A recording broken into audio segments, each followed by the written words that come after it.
Salut à tous, bienvenue dans cette nouvelle vidéo de tutoriel. Là, on va se concentrer sur une vidéo pour Ubuntu. Le final serait d'avoir une base de données PHP MyAdmin avec le Ubuntu. Et pour cela, vu que moi j'ai qu'un seul ordinateur que j'utilise, etc. Donc je vais me faire une machine virtuelle. Pour ce faire, en étant Windows, il faut prendre cette VirtualBox sur le site virtualbox.org. On télécharge, on installe. Ensuite, une fois installé, on arrive ici. On va faire une nouvelle machine virtuelle. Alors, j'agrandis un peu, comme ça. Alors, ici. Désolé, petit souci. Alors, moi, je vais l'appeler, comme je vais m'en servir de serveur base de données virtuelle, je vais l'appeler... je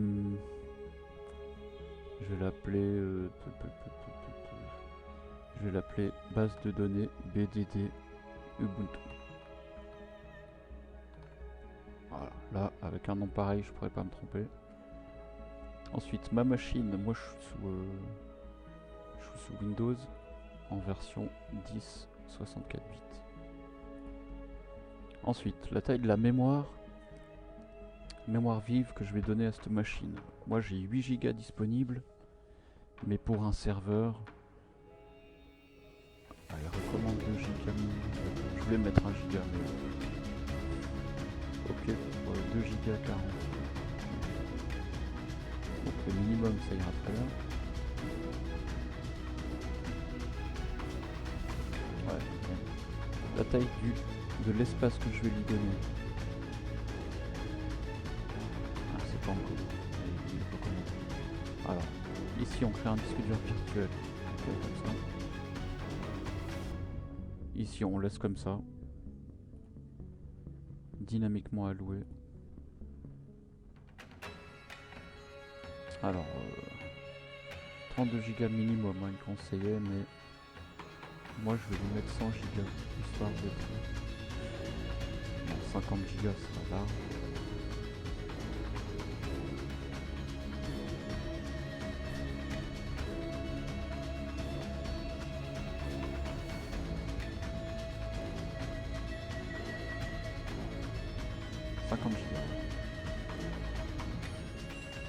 Et c'est parti.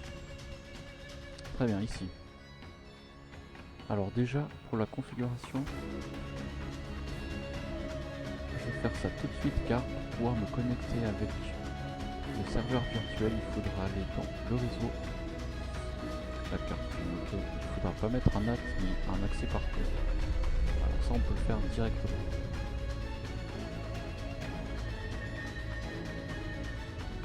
Alors ensuite, on démarre la machine. Et là, on va devoir choisir quel système d'exploitation on va mettre. Donc pour moi, alors je clique sur l'icône dossier pour choisir ce que je vais mettre. Et il me faut le Ubuntu 64. Ce Ubuntu est disponible sur mon site en téléchargement. Alors, tac. On installe ceci.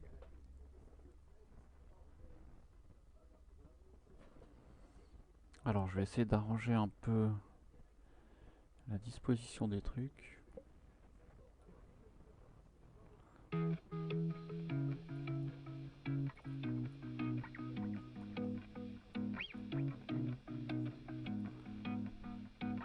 Alors quand on est dans la machine virtuelle, je vais baisser. La touche CTRL droite et F fait un plein écran. Je vais mettre comme ça.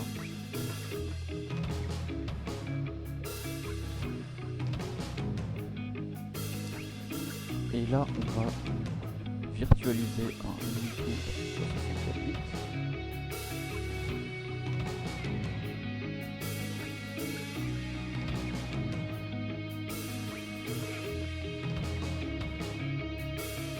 Alors, je vais l'installer en fonction.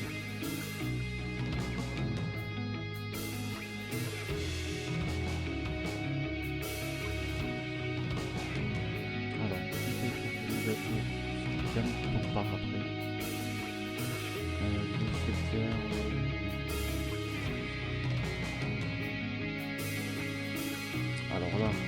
n'inquiétez pas, on est dans la machine virtuelle, donc on va exactement le mettre ici. Comme ça, ce sera un peu propre à nos stats.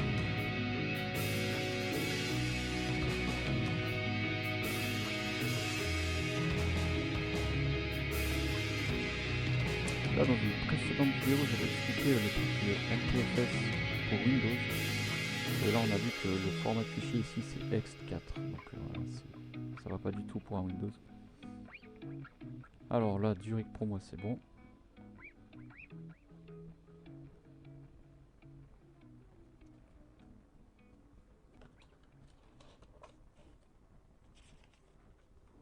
Français, Suisse, parfait.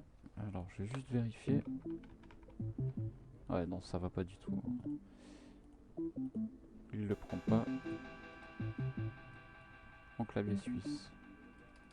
Pas grave, je pourrais changer ça après.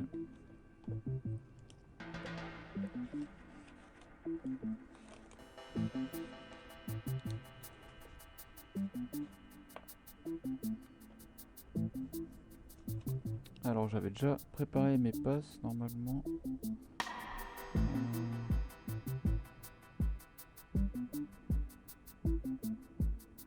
Ouais, je vais faire comme ça.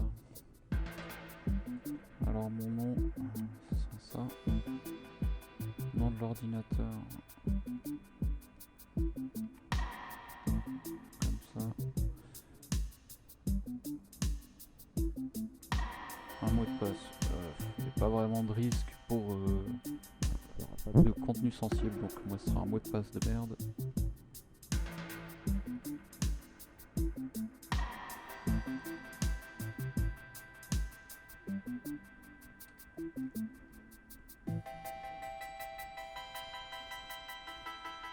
Voilà, tac.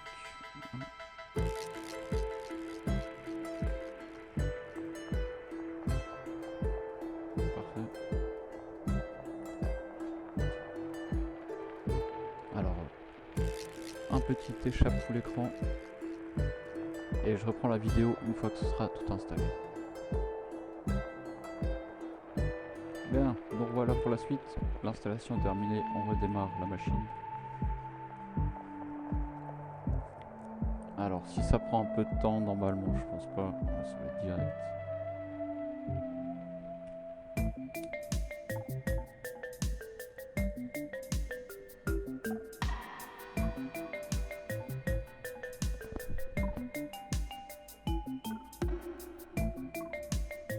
Alors là on est au démarrage du Ubuntu, c'est normal, ça prend un peu de temps.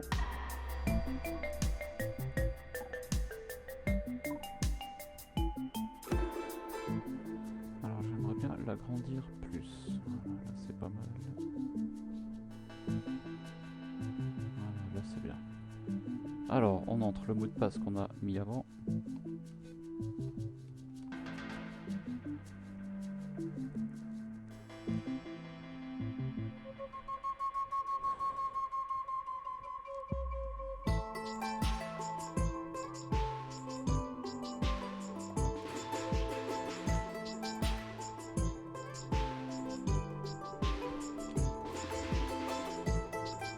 Alors je rappelle le but de cette vidéo.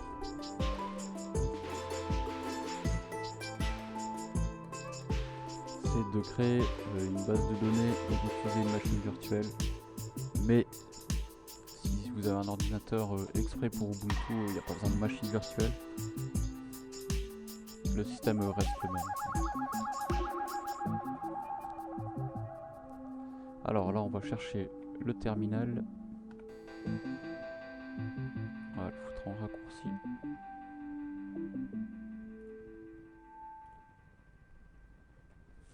Et là on va faire nos installations de tout ce qu'il nous faut pour créer notre base de données PHP MyAdmin. Alors est-ce que j'ai besoin? Pas pour le moment, donc je peux passer en plein écran.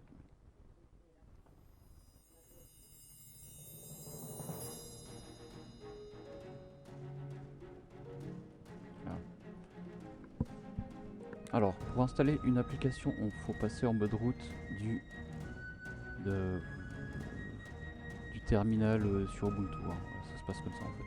Donc pour passer en mode admin ou en route, il faut taper la commande sudo et on fait un petit SU pour y rester un petit moment. Si j'ai bien compris, on y reste plus longtemps que 30 secondes, quelque chose comme ça. Donc là, le mot de passe. Et là, on peut voir qu'on est en route. Hein. Fab serveur, style utilisateur, même si au fond il est administrateur, mais on est obligé de passer en route si on veut faire des installations. Donc pour installer, c'est simple, c'est apt-get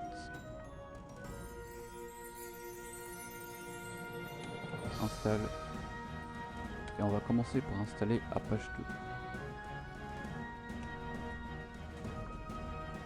Alors là, par défaut, on peut voir sur la fin O et N. O est en majuscule, donc ce sera la touche par défaut. Donc tout simplement appuyer sur Enter pour continuer.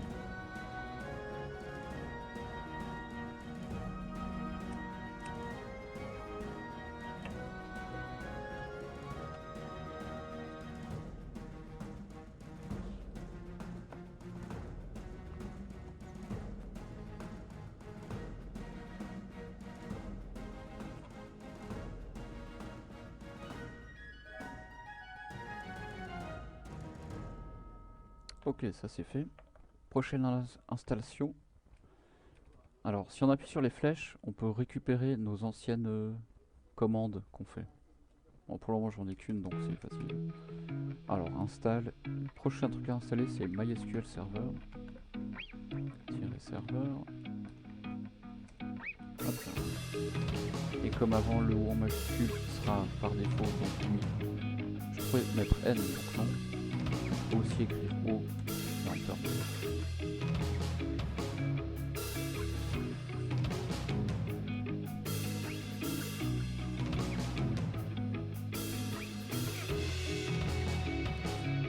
Alors là, un mot de passe pour le MySQL.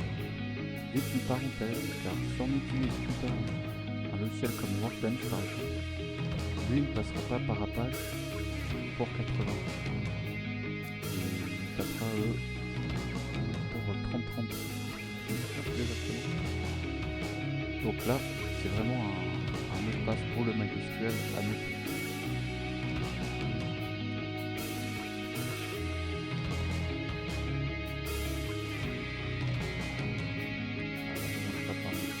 Pas trop compliqué.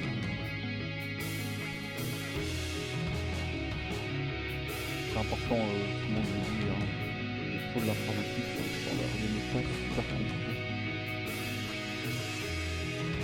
Mais comme je dis, il n'y aura pas de données sensibles là-dedans. C'est pas super grave.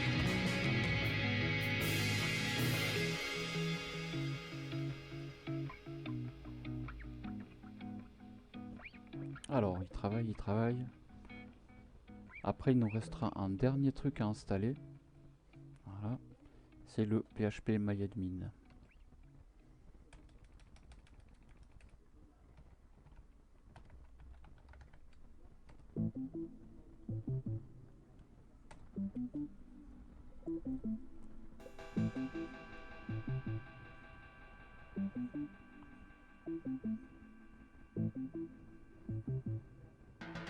Alors, je vais quand même caler 2 Go de RAM, mais il peine un peu. Bon, alors là, attention. N'appuyez pas sur Enter pour valider le Apache, c'est la touche espace. Espace, ouais. Donc on sélectionne le Apache 2. Ensuite, Entrée.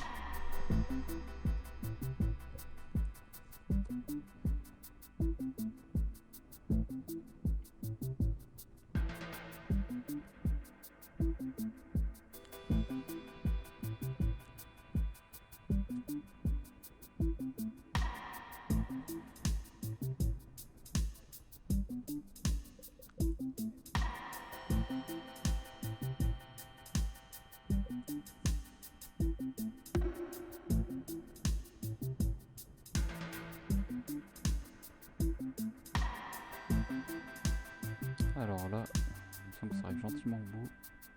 Je vois le PHP 7 qui s'écrit.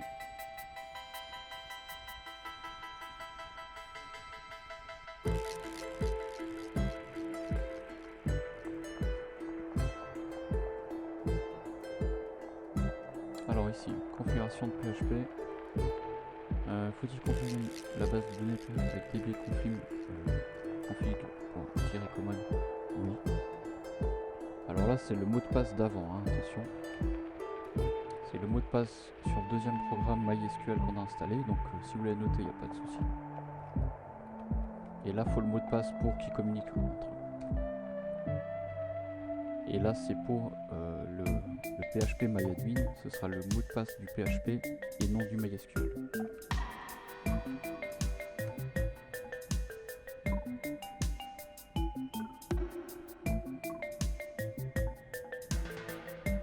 Voilà, là on est bon. Alors on peut vérifier un truc pour voir si Apache est en ligne. Donc simplement navigateur.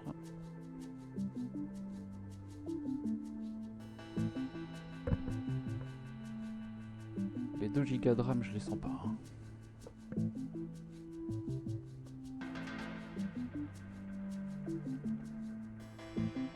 Et là on va entrer.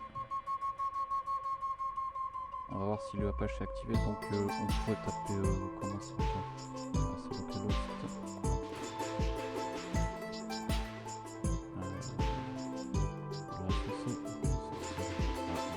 Donc là on voit que le Apache est ok.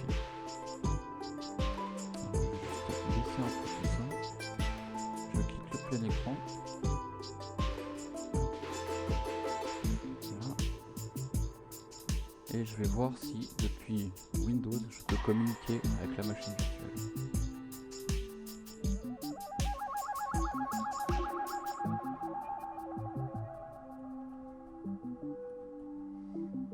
Donc ce ne sera pas du localhost, il faut juste que je vérifie l'IP ici.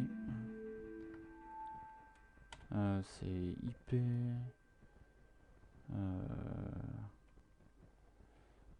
IP list, non, c'est pas IP list, non, c'est merde, j'ai oublié.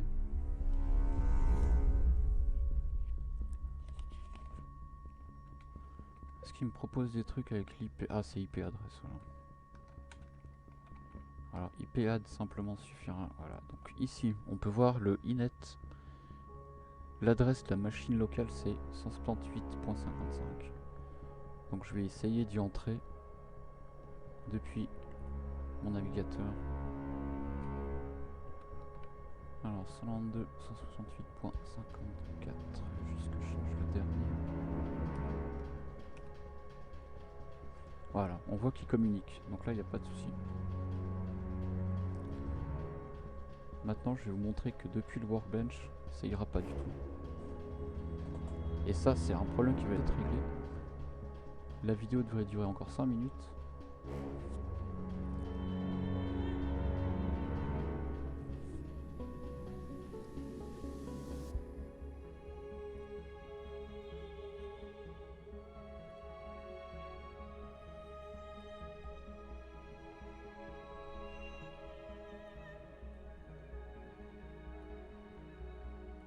Alors je peux pas plus le baisser, alors je vais vite. Alors on voit ici c'est bon.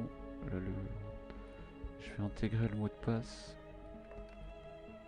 pour le MySQL. Donc comme je vous ai dit avant, ça va direct au MySQL ce truc. Et on verra que ça se connecte. Donc le problème, déjà, il faut entrer ici dans le PHP MyAdmin. Donc là c'est un peu un résumé de comment régler sa base de données assez rapidement en fait.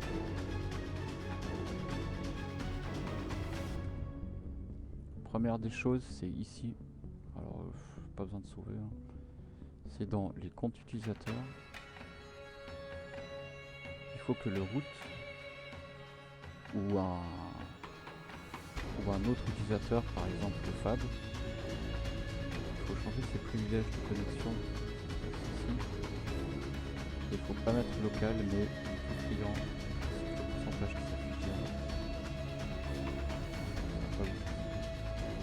On exécute. Donc pour ça c'est bon.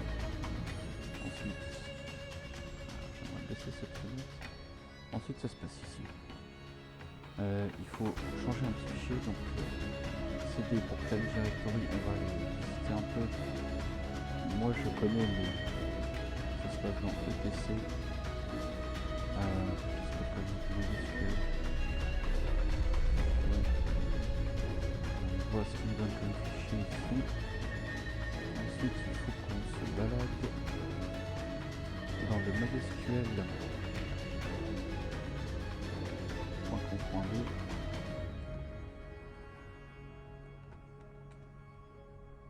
Un petit ls et on va devoir aller changer ce fichier là.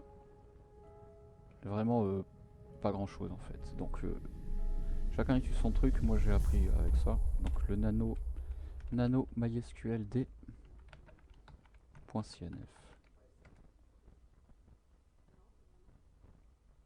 Voilà. Et c'est ici que ça se passe. Donc par défaut, pour comprendre ce que je vais faire,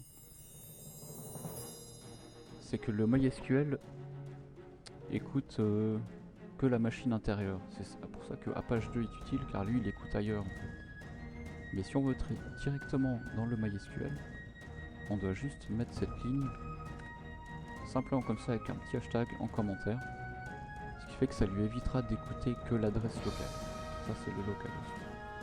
Alors je sauve. On fait un restart. Déjà j'aime bien revenir au début comme ça. Et je nettoie un peu tout. Pour redémarrer le MySQL, c'est la manip init.d / MySQL et je vais faire un restart.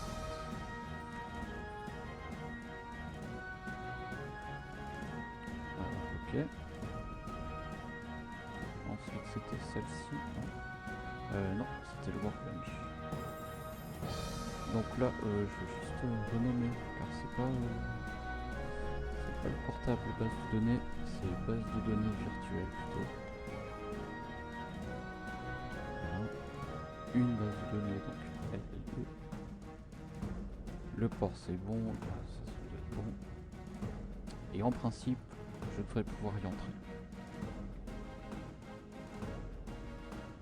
Voilà. Alors si vous avez problème avec Workbench, ça se passe comme ça pour établir le souci. Ensuite j'ai pas de base de données dans le truc. Ce que je vais faire, c'est que je vais en importer une. Je vais en importer une depuis ici. Ah bah je suis déjà dedans, c'est parfait. Alors base de données tac. Et j'aimerais trouver l'option importer. Alors je vais revenir au milieu. Ouais, c'est sûrement dans plus. Alors importer, car j'en ai déjà une qui est prête. Et elle se trouve... Ah merde, effectivement elle n'est pas dans la machine virtuelle. Alors ce que je vais faire, c'est que je vais passer par ici.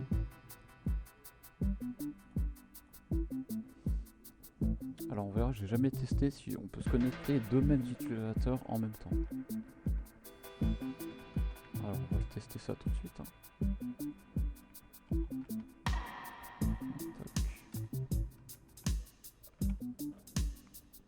Bon, il semblerait qu'on peut se connecter deux utilisateurs en même temps.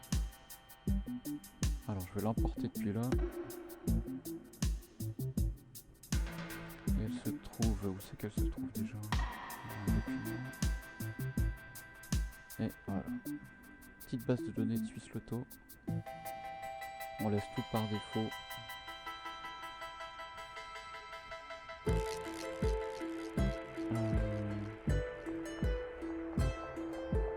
Ouais, c'est juste, je me souviens le problème en fait, c'est qu'il faut que je crée une base de données. Je vais l'appeler Suisse Loto.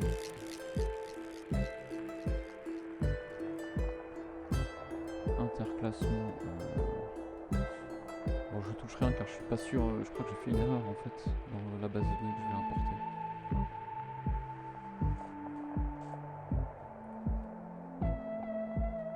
Alors, nouvelle table. Je vais essayer de l'importer maintenant. Tac.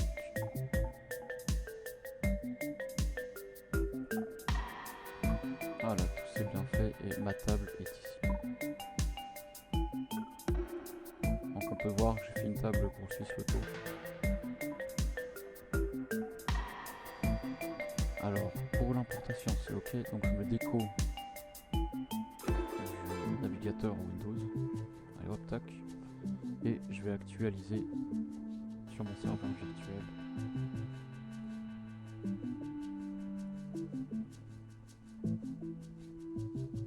Il faudra peut-être que je fasse une connexion. Parce que là je la vois pas. Je vais me déconnecter et me reconnecter.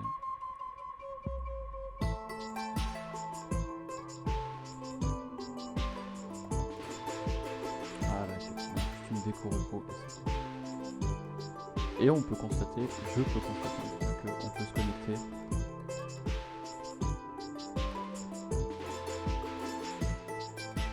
On peut se connecter aux deux mêmes utilisateurs en même temps.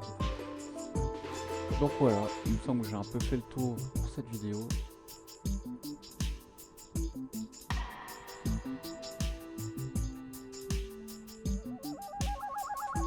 Voilà. Ça, je peux fermer. Alors, on éteint le processus, oui, on s'en fout. Voilà, machine virtuelle, ok. Base de données en machine virtuelle ou un autre PC. Voilà, donc je vous dis à la prochaine.